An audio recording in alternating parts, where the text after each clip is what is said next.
खुलुमबाय नोंथांमोनखौ आंनि गोदान मोनसे भिडिअ आरो खेबसे बरायनायखौ बावहरनाय थाबाय आसा खालामो नोंथांमोना गासिबो मोजाङै दं आरो आंबो मोजाङै दं ओमफ्राय आं दिनै मोनसे जायगायाव बेरायहैनो नागिरदों आरो ना ओमफ्राय बहा थांनाय जायो नोंथांनिफ्राय देखायलांसै अब्ला आंनि भिडिअखौ स्किप खालामालासिनो गासिखौबो नायजोबदो लोगोफोर ओमफ्राय नै जोंहा बेरायहैनो ओंखारखांबाय आरो ना नै आजायाबो देलायबाय थांनोसै आरो ना जोंहा बेरायहैनोसै जोंखौ नायलांफाबाय थादो नोंसोरबो मामिजों बाजादो आजाखौ बाबाय जोंहा बहा थांनोसै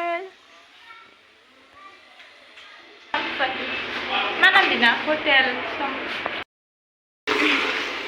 जोंहा आजानि थाम्फै फोथेग्रा लादों आरो बेखौनो सोंलाय दामखौ किमान दाम itu 220 টাকা 220 টাকা নেবেন ओमफ्राय আর आइडिया itu hol আপনার 250 টাকা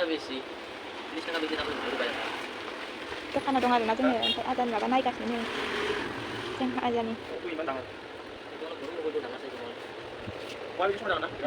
आं बेखौ फसायदों ओमफ्राय बेखौ लानोसै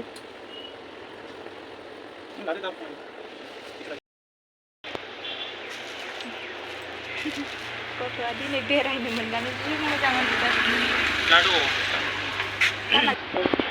नै जोंहा दायो जानो हटेलाव फैदों आरोना आयौ कालारानो गलाब जाजोब्बाय नै आयौ आगारा नांबाय खायलें खुलिंथार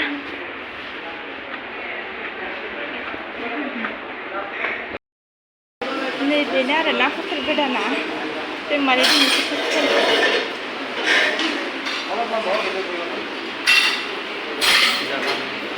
दासो जायगा फोसाबगासिनो आरोना नै जायगायानो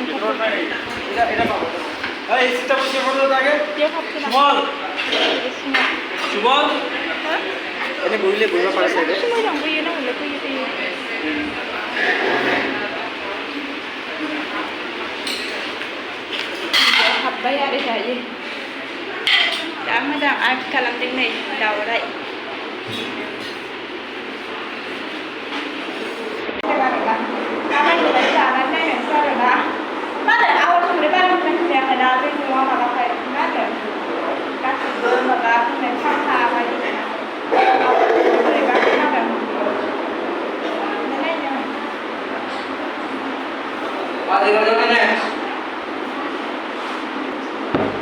चिकन बिरयानी एक प्लेट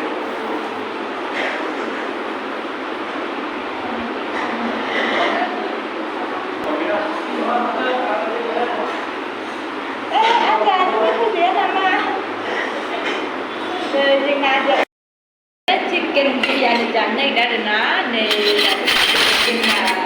चिकन बिरयानी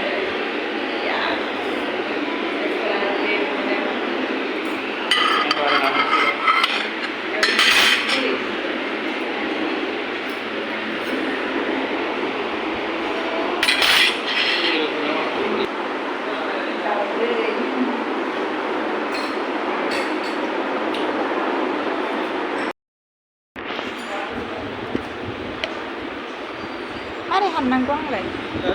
मारै हाननांगौ जाखाय जाखांनानै फैफिनबाय जोंहा दायो न'आव थांनोसै नै आंहा जालाय फैदो दानिया न'आव थांफिनसै आरोना